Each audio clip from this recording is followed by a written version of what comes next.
Hey, bonjour, bienvenue au Power Hebdo. Bonjour, JF. Ah non, JF n'est pas là cette semaine. Je suis seul comme un grand. JF est absent, il est parti passer un test COVID. Donc, on va lui souhaiter bonne chance, espérer que tout se passe bien pour lui. Cette semaine, je vais parler comme un grand, tout seul, de gestion de catégorie. Donc, je me présente. Mon nom est Dominique Blouin. Je suis le président de la firme Devidé. Devidé, on est une entreprise qui développe des logiciels qui permettent aux détaillants, aux distributeurs, aux agents et aux manufacturiers de mieux utiliser leurs données pour vendre. Plus spécifiquement, on est l'équipe qui développe le logiciel Power, un logiciel qui permet de gérer les prévisions, gérer les promotions, gérer les activités de vente et surtout utiliser les données pour améliorer les ventes. Chaque semaine, dans le Power Hebdo, on discute de sujets qui touchent l'utilisation des données pour gérer les ventes, les processus en entreprise, l'amélioration des pratiques de gestion commerciale. Donc, cette semaine, on parle de gestion de catégorie. Donc, la gestion de catégorie, sujet extrêmement important et intéressant. Donc, est-ce qu'on voit bien mon écran? J'imagine que oui. Donc, la gestion de catégorie. Donc, qu'est-ce que la gestion de catégorie? En fait, c'est quelque chose qui vient du domaine du commerce de détail. Et ça a été implanté autour des années 90. Donc, nous, chez Davidé, comment on a été mis en contact avec la gestion de catégorie? Donc, bien honnêtement, quand on a débuté Davidé en 2001, on ne connaissait pas spécifiquement le concept de gestion de catégorie. Moi, je me souviens de ma première affectation comme développeur je pense que c'était en 1997. Je suis arrivé dans une entreprise, puis on m'a mis devant un ordinateur, puis on m'a dit, OK, ça, c'est notre base de données, notre data warehouse, notre entrepôt de données qu'on utilise pour analyser notre positionnement commercial. Puis regarde, dans ce répertoire-là, il y a 50 fichiers qui proviennent de sources différentes. C'était dans le domaine du vin, donc il y a des fichiers qui viennent de la SAQ, il y en a qui viennent du LCBO. Donc, on a des données de vente, points de vente qui proviennent de partout. Puis, il faut prendre les données dans ces fichiers-là puis les intégrer dans cette base de données pour être capable de voir où on est, voir ce qui se passe. Fait que c'est comme ça que moi, j'ai commencé en informatique. Donc, sans savoir, j'étais déjà dans le cœur de ce qui est nécessaire pour faire de la gestion de catégorie. Quelques années plus tard, en 2001, j'ai fondé Davidé. Quand on a fondé Davidé, on s'est dirigé assez vite vers l'aspect intelligence d'affaires, construction de tableaux de bord, intelligence commerciale. Et rapidement, on a été en contact avec des gestionnaires de catégorie. Donc, je me souviens, chez un de nos clients, il y avait un gestionnaire de catégorie, puis il disait, ben écoute, moi, pour être capable de prendre des décisions, présenter des stratégies, présenter des tactiques, j'ai besoin de données organisées. Fait que c'est comme ça que ça s'est développé chez Davidé. Pour ce qui est de la gestion de catégorie comme telle, on n'était pas si loin parce qu'en fait, c'est en 1990 que la gestion de catégorie a commencé comme telle dans le marché. Donc, c'est quoi la gestion de catégorie? Avant de parler de l'historique, si vous voulez comprendre un peu ce que c'est un processus de gestion, donc c'est vraiment une méthode structurée qui permet de gérer les produits. Donc, on les organise, les produits en catégories très spécifiques. C'est principalement les détaillants qui font ça, mais moi, je suis convaincu, comme je le dis souvent, que cette approche-là peut s'appliquer dans toutes les autres catégories au niveau commercial. Donc, on prend les produits, on les classe par catégorie, puis on veut aider à augmenter les ventes et gérer la rentabilité. Donc, on veut être capable de savoir est-ce qu'on fait ça bien, autant quand on est dans des périodes avantageuses où ça se passe bien, que quand on est dans une période de déclin économique. Donc, on va chercher à optimiser la rentabilité de l'entreprise. En somme, dans le fond, on veut augmenter les profits. c'est ça le but d'une entreprise. En tout cas, d'une entreprise à but lucratif. Son objectif, c'est d'augmenter les profits. Comment on fait ça? On va analyser les besoins des consommateurs, puis on va essayer d'organiser ces besoins-là selon des catégories. Donc, si on se met dans le contexte d'une épicerie, on va dire, OK, quand le consommateur vient dans notre épicerie, c'est quoi ses besoins? On va créer des catégories, qui est un regroupement artificiel, en fait, de produits qui est réfléchi puis conçu pour augmenter les profits. Donc, on veut aussi, évidemment, s'assurer que notre stock tourne. Donc, que le stock ne reste pas trop longtemps sur les tablettes et qu'on n'en manque pas. Donc, la gestion de catégories, c'est ça le fondement économique.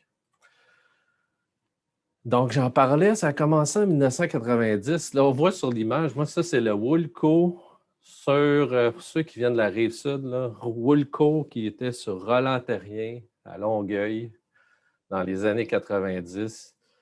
Je me souviens de ce magasin-là. Moi, je suis allé là quand j'étais jeune. Je me souvenais de Steinberg aussi. Donc, en 1990, ces deux entreprises-là existaient encore, croyez-le ou non.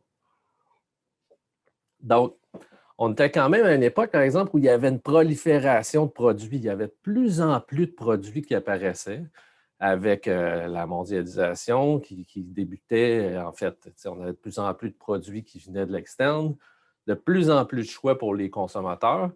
Puis, il y avait différents, non seulement plusieurs produits, mais plusieurs canaux de distribution. Donc, on voyait apparaître des géants comme Walmart, par exemple, ce qu'on appelle des big box. Donc, ces entreprises-là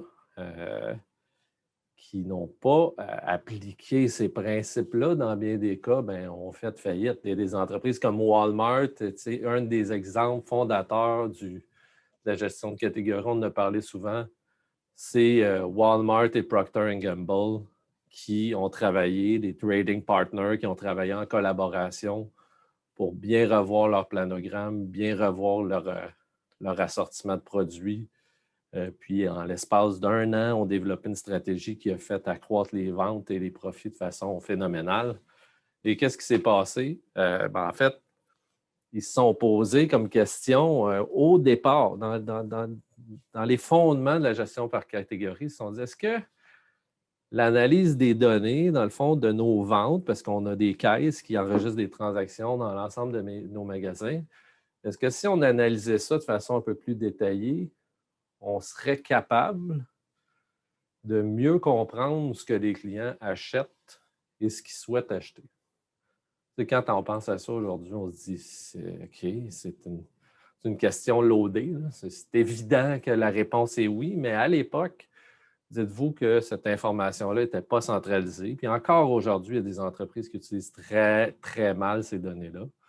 Donc, ils se sont dit, est-ce que ça va nous aider d'analyser ces données-là? Évidemment, ils sont sortis de la mine avec quasiment des lingots d'or déjà formés. Donc, ils ont vraiment réussi en analysant les données de dire, OK, bon, dans l'exemple classique de Walmart, Procter & Gamble, il se disait, OK, mettons, ces 25, 35 produits-là, ils ne tournent pas du tout, on ne les vend pas, on va tout simplement les retirer des tablettes. Puis ces produits-là, on va les introduire. Donc, ça a permis de prendre des décisions, mettre en place des tactiques, des stratégies basées sur des principes de category management. Et c'était une vraie mine d'or. Puis ça a fait la différence pour des entreprises, on le sait, comme Woolco, Steinberg, entre la rentabilité puis le fait de se faire sortir du marché. Donc, les énormes joueurs sont vite rentrés dans la gestion par catégorie. Donc, si on regarde aujourd'hui, les deux magasins qui sont là, Steinberg, on a des Métros, des Provigo qui a pris la place. Et Woolco qui est ici, ça, c'est exactement le même emplacement. Un Walmart, maintenant à Longueuil, là, depuis près de 20 ans. Évidemment qu'il y a une stratégie complètement différente, très orientée vers les données, les bas prix, donc un positionnement très clair. Donc, c'est ce qui s'est passé. Donc, la gestion de catégorie, ça l'entraîne des transformations, puis l'exécution d'une stratégie cohérente, puis qui est alignée entre le détaillant et ses fournisseurs. Donc, c'est très, très, très... C'est au cœur, dans le fond, des décisions que les entreprises prennent au niveau de détail. En fait, quand le Category Management a été fondé autour de 1990 par un groupe de consultation, je pense que ça s'appelait The Consulting Group, là. Je retourne à mes notes. Le Partnering Group. Donc, quand ça a été fondé en 1990, ils se sont dit, pourquoi on ne va pas retourner au bon vieux principe de marketing, là, les 4 P, maintenant on parle des 6 P ou des 7 P. Là. Il y a plusieurs articles sur le sujet. Donc, on a un marché cible, puis nos 4 P, le produit, le prix, la place, l'emplacement, puis les promotions. On va se concentrer sur comment organiser ces 4 axes-là. Donc, évidemment que le Category Management se concentre autour des mêmes notions. Sauf que quand on a une multiplicité de produits, puis une multiplicité de canaux de distribution, ça se complexifie. Là. Il ne suffit pas de juste penser à ces axes-là. Il faut penser en termes méta, macro, puis appliquer des stratégies sur ces 4 axes-là qui sont adéquats selon nos différents champs d'intervention. Donc, les principes du category management vont plus loin que les principes du marketing de base, si vous voulez. Donc, c'est une partie, c'est une sous-branche du marketing, mais qui est appliquée principalement au détail. Mais comme je le disais, encore une fois, ça s'applique dans d'autres domaines. Donc, comment on fait, quels sont les principes? On va débuter toujours par une bonne stratégie du détaillant. Donc, il faut que le détaillant qui vend au consommateur, il faut qu'il soit bien positionné. C'est par lui que ça commence. Donc, le détaillant, il faut qu'il connaisse son positionnement dans le marché et qu'il connaisse ses consommateurs. Donc, si vous pensez à Walmart, vous pensez à bas prix puis à commodité des produits bas prix de tous les jours. Donc, il y a une stratégie claire et limpide sur laquelle tout est axé. Si vous pensez à des magasins de sport très nichés, ils ont leur personnalité aussi. Donc, c'est important de connaître la stratégie du détaillant. Tous les autres participants, que ce soit le manufacturier, les grossistes, les agents, les marchandiseurs, doivent s'aligner sur la stratégie du détaillant. Donc, quand on est en partenariat avec notre détaillant qui est notre client en tant que manufacturier, il faut qu'on s'aligne sur sa stratégie. Si nous, comme manufacturier, on va avoir des stratégies différentes, on va essayer d'apporter des changements dans la stratégie du détaillant, mais on peut aussi passer par d'autres canaux. Donc, il faut vraiment s'aligner sur la stratégie du détaillant. Donc, le category management est partie de gros détaillants. Donc, c'est un concept de vente au détail. La gamme de produits, donc, si vous prenez, je ne sais pas, moi, un Canadian Tire doit avoir entre 40 000 et 100 000 SKU selon les différentes places. Peut-être que je ne suis pas exactement dedans, là, je m'excuse, ce n'est peut-être pas très précis, mais disons 40 000 SKU. Il n'y en a pas 1000. En tout cas, il y en a des milliers. Donc, on va diviser la gamme de produits en grandes catégories, l'outillage, les sports. Puis ensuite de ça, on va créer des sous-catégories. Donc, on va prendre nos catégories. Chacune des catégories, on va les gérer comme des unités d'affaires spécifiques, stratégiques. C'est comme si c'était des entreprises distinctes qui ont leurs propres objectifs. Donc, ça va permettre d'avoir des tactiques qui sont spécifiques à chacune de nos catégories. C'est aussi une approche systématique et disciplinée. Si vous regardez, on a fait souvent référence au livre qui est en arrière ici, Consumer Centric Category Management de AC Nielsen. C'est une approche qui est documentée. Il y a des étapes, il y a de la documentation, il y a de l'expertise dans le domaine. Donc, ce n'est pas de l'improvisation. Puis l'objectif, c'est d'augmenter les performances de vente de la catégorie, mais en améliorant la collaboration au niveau de la chaîne d'approvisionnement, c'est-à-dire du manufacturier jusqu'au détaillant.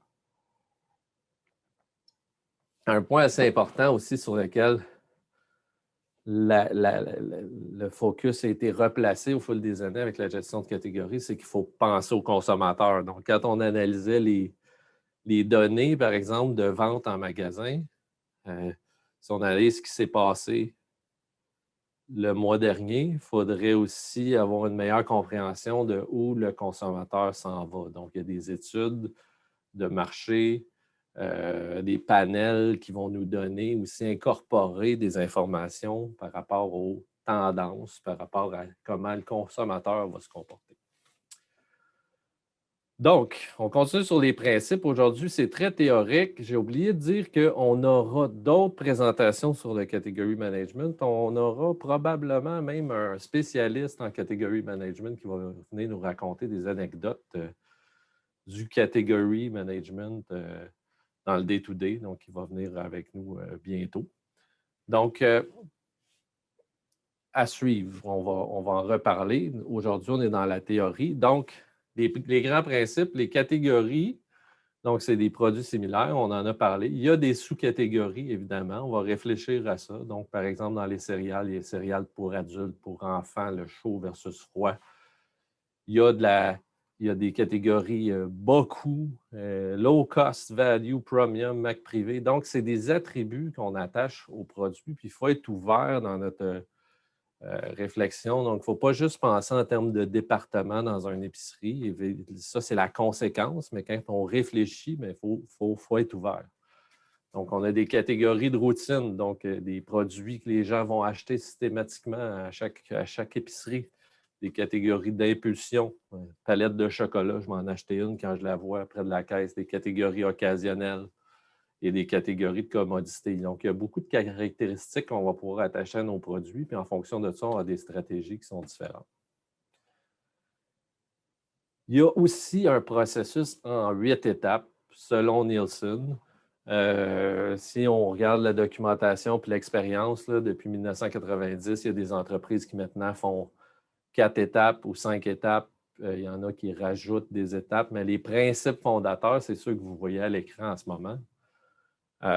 C'était 8 étapes. Donc, à la base, définir la catégorie. Donc, pour définir une catégorie, on va dire, OK, quels produits on met ensemble? Et pour faire ça, on va regarder la structure du marché, la segmentation. Donc, par exemple, on va se demander au niveau segmentation,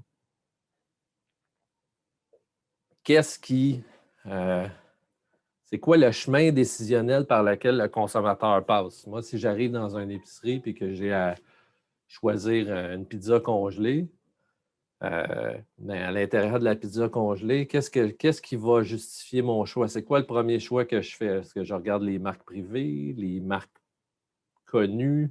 Est-ce que je vais être influencé plus par le prix? Donc, on va identifier la segmentation, c'est quoi les préférences du consommateur. C'est ça qu'on fait dans la définition de la catégorie. Ensuite de ça, on va définir, et il y a des outils là, pour ça, on pourra en parler un autre tantôt. On va définir le rôle de la catégorie. Donc, on en a parlé un peu tantôt. Par exemple, pourquoi cette catégorie-là existe dans notre commerce? C'est quoi son rôle? Est-ce que c'est une catégorie de destination, ce qui fait en sorte que les gens viennent chez nous?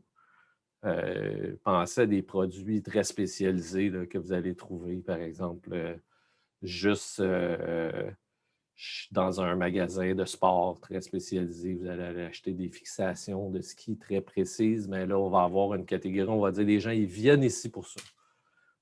Il y a des catégories de routine, d'occasion. Donc, on définit le rôle. Ensuite de ça, on va l'évaluer.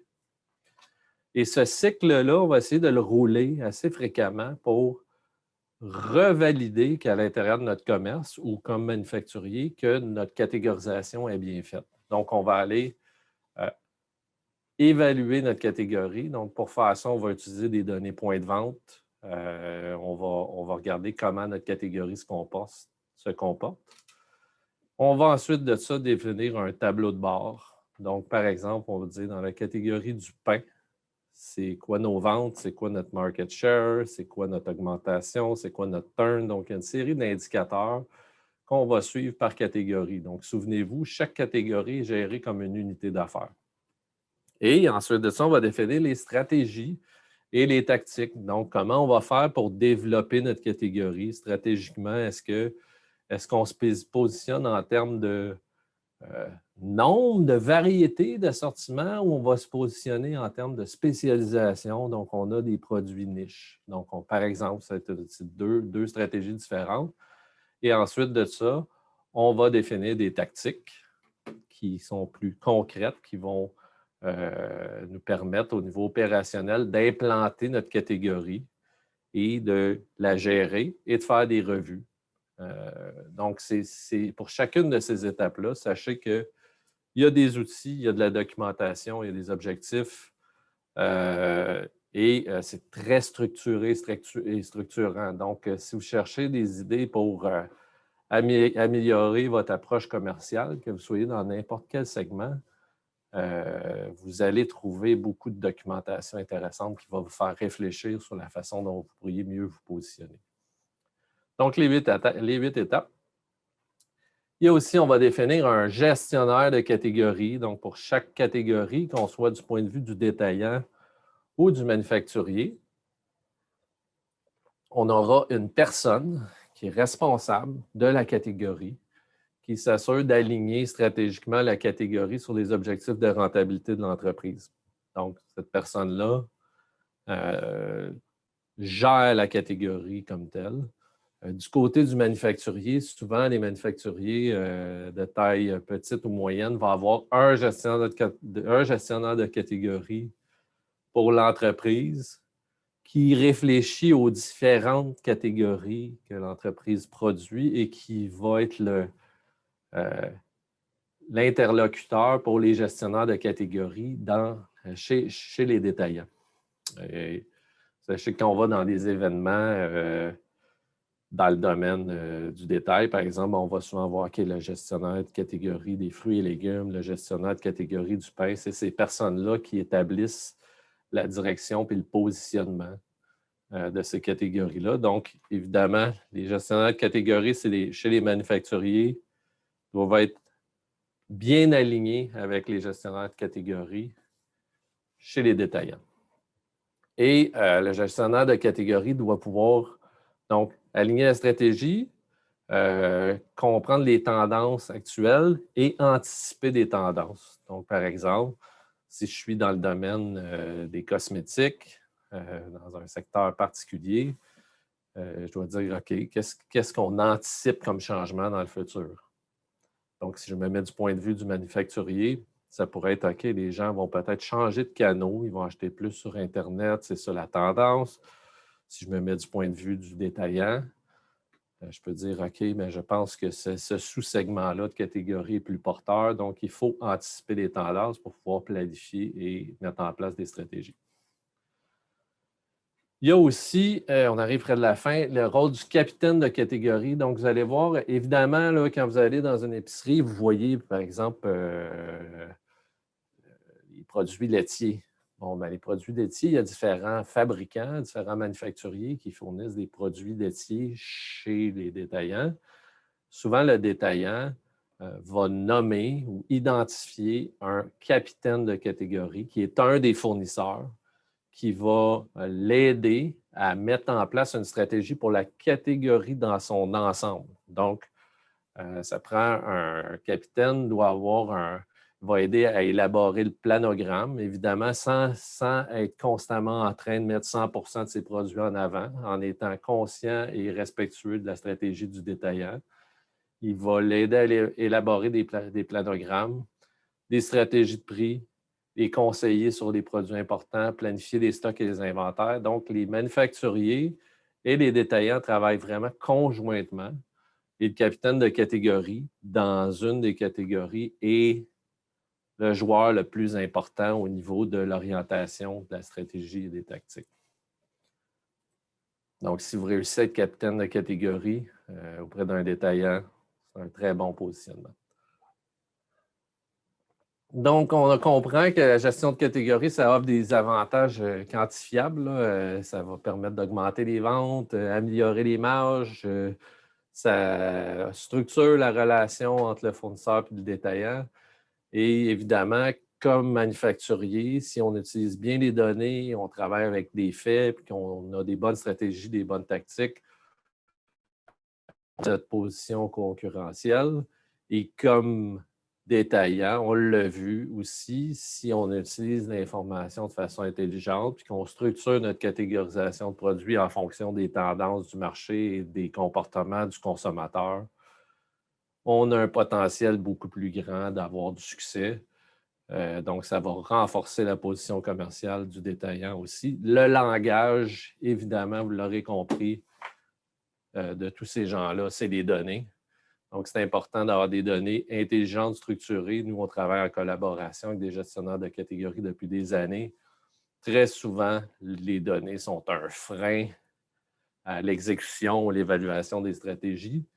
En ayant des bons outils comme Power, par exemple, vous pouvez mettre en place des stratégies intelligentes, profiter de la valeur du category management.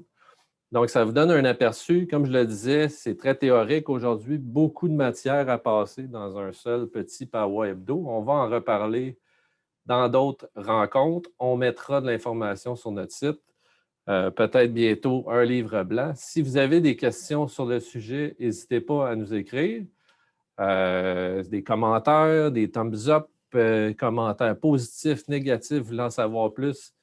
N'hésitez pas à venir nous écrire sur Facebook ou aller sur notre site. Pour le moment, c'est tout pour aujourd'hui de mon point de vue. Donc, je pense qu'on a parlé, on a fait un bon sommaire du category management, difficile en 20 minutes. Donc, 30 minutes sur le category management aujourd'hui, un sujet extrêmement riche que moi, j'ai découvert il y a déjà 15 ans, qui organise beaucoup la façon dont on travaille. On mettra sur les commentaires un lien sur un article qu'on a écrit sur le blog de DVD qui parle de category management et des bénéfices. Donc, c'est tout pour cette semaine. Je vous remercie d'avoir été là. Bonne semaine à tout le monde. On se revoit la semaine prochaine pour un prochain Power Hebdo.